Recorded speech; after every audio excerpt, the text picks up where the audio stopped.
this computer. Recording now. Hello, everyone. And I want to share this screen. And this is really important because we always want to know, it's very easy to get information overload in this unit. Like you really need to study it for 2 semesters to get the full value. But chapter 10, you could spend a whole semester on this. And I think they do when they do teaching of criminal investigators and all of that area, because chapter 10 is all about getting the confession. Yeah, that's what we want. We want the objective is the confession. And what I've drawn here, and I was thinking about chapter 10, how can I make chapter 10 palatable, chewable, digestible for you when it's the largest chapter in the whole textbook and there's no accounting in the chapter. Like it's just all psychology, theory, and whatnot about how to do an interview and how to get a confession. You're probably thinking, why do I need to know this for forensic accounting? Well, in time, you've become a very competent fraud investigator. You will learn these interview techniques. But for the most part, for this subject, there may be a multiple choice question or two in this area in the exam, but it won't be central to one of the major short answer questions in the exam. So just note that. And what I've done, I'm thinking I want to make it palatable. I want to make it digestible to you. And I thought we love our triangles because we've got the fraud triangle, we've got the theft triangle. Now I thought, well, how does that relate to where we are, the confession triangle? Well, the last 3 weeks, we looked at the theft, the concealment, the conversion, and the vulnerability chart was the money slide. You know, the money slide, you know that, all right? Like before that, the vulnerability chart here is the money slide. The money slide in the first 3 weeks is all about fraud prevention. But here is about fraud investigation, right? And so that's about gathering information on the confession triangle. But there are other 2 parts that are covered in chapter 10. The other part is the interview plan. And guess what? There's a triangle for that too. Yes. All right. That is data and the interview method and the strategies and objections.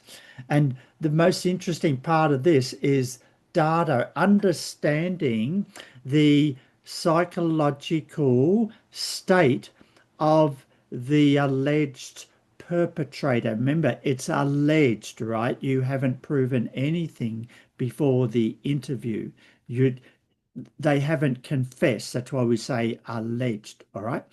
All right. So, but you want to know what their psychological state is, because if they are the perpetrator, they're going to go through different stages of DARDA, and that is denial. Oh, I don't do that. Or anger. How dare you accuse me?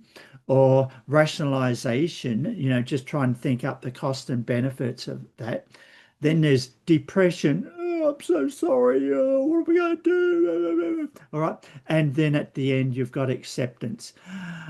And you know, by the time you get them to acceptance, then you get and the key word is the C word, and that is catharsis. All right. The catharsis is, all right. In other words, all the truth comes out. There's nothing being hidden.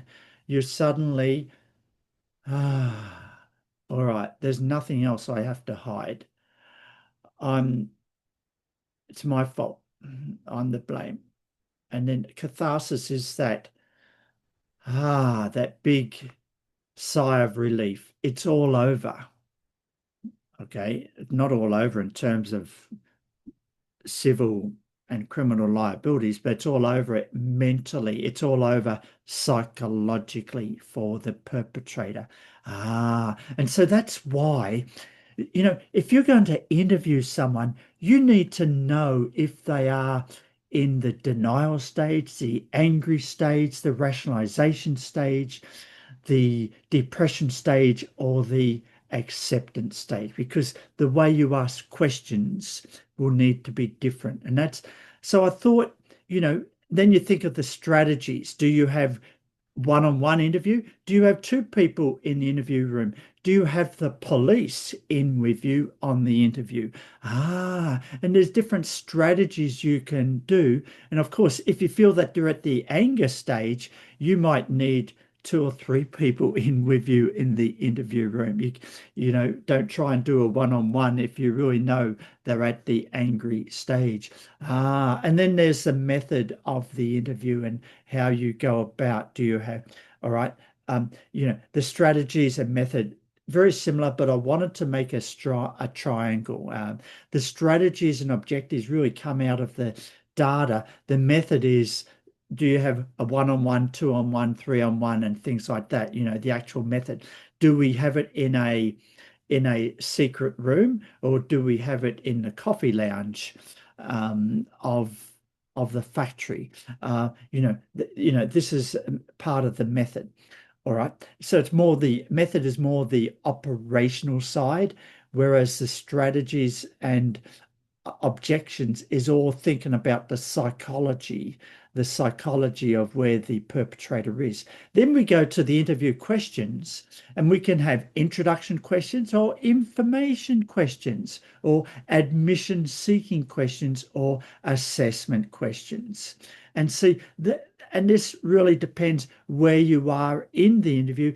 This takes years of practice and experience, and probably years of being mentored. That is, you following around a successful interviewer. So you see them in action. So you get to learn how to do it properly and not make a mistake when you cannot afford not to get a confession, which could cost millions of dollars for a company, which could cost criminal liability for years in prison. You understand what I'm saying here. So these are high stakes games when we are trying to get the confession. So there we have it. We have the information coming into the interview. We have the interview plan, which is really driven by the psychology of the perpetrator. And then we have the type of questions that you can ask. Introduction, how are you today? The weather is nice today, isn't it? Information questions, admission seeking questions. Did you order a code red? Did you order a code red? What Tom Cruise said in A Few Good Men in the court case.